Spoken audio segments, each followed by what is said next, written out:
ফেসবুকে ডাটা সেভার সেটিংসটা আপনি কিভাবে অন করবেন। আমাদের কিন্তু ফেসবুকের মধ্যে ভিডিও দেখলে কিন্তু খুব তাড়াতাড়ি দেখবেন যে নেটটা শেষ হয়ে যায়। যদি আপনি এই ডাটা সেভার সেটিংসটিকে অন করেন তাহলে কিন্তু আপনার নেটটা আর বেশি শেষ হবে না, খুবই অল্প কিন্তু নেট আপনাদের শেষ হবে। তো অবশ্যই কিন্তু আপনার ফেসবুকের মধ্যে গিয়ে এই ডাটা সেভার সেটিংসটিকে আপনি অন করবেন, তাহলে কিন্তু আপনার নেটটা অনেকক্ষণ চলবে। তো চলুন আপনি কীভাবে এই সেটিংসটুকু আপনার ফোনে মানে আপনার ফেসবুকে করবেন দেখিয়ে দিচ্ছি।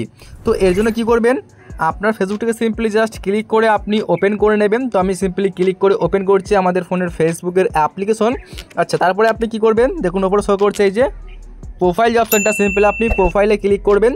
তো আমি প্রোফাইলে সিম্পলি ক্লিক করে দিচ্ছি। তারপরে আপনি কি করবেন, দেখুন উপরে শো করছে এই যে সেটিংস অপশানটা দেখতে পাচ্ছেন, সিম্পলি সেটিংস আইকনে আপনি ক্লিক করে দেবেন। আপনি এখানে না ক্লিক করলেও কিন্তু নিচে দেখতে পাবেন শো করছে এই যে দেখতে পাচ্ছেন সেটিংস আর প্রাইভেসি, আপনি কিন্তু এখানে ক্লিক করবেন। তারপরে যদি আপনি এখানে ক্লিক করেন সেটিংসে, তাহলে কিন্তু আপনি সেটিংসে পৌঁছে যাবেন। তো আমি সিম্পলি ক্লিক করে দিচ্ছি। তো এখন দেখবেন আপনার সামনে এরকম কিন্তু একটা পেজ আসবে।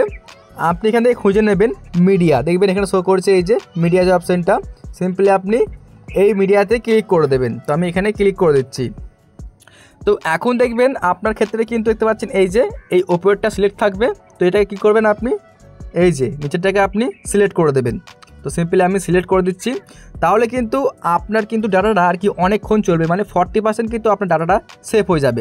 বেসিক্যালি ফেসবুকে কিন্তু ভিডিও দেখলে কিন্তু খুব তাড়াতাড়ি আমাদের নেটটা শেষ হয়ে যায়। এটা করলে কিন্তু আর শেষ হবে না, আপনার নেট কিন্তু অনেকক্ষণ চলবে।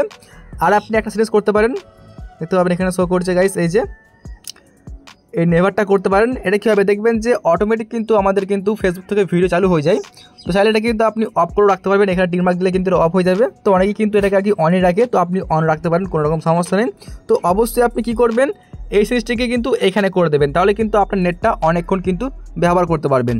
তো আশা করি আপনারা বুঝতে পারলেন কীভাবে আপনি ফেসবুকের মধ্যে ডাটা সেভার সিরিজটিকে অন করবেন। বন্ধুরা, এই ছিল আজকের একটা ভিডিও। যদি ভিডিওটা ভালো লেগে থাকে অবশ্যই একটা লাইক করে চ্যানেলটিকে সাবস্ক্রাইব করে নেবেন, এইরকমই আরও নতুন নতুন হেল্পফুল ভিডিওগুলো সবার আগে দেখার জন্য।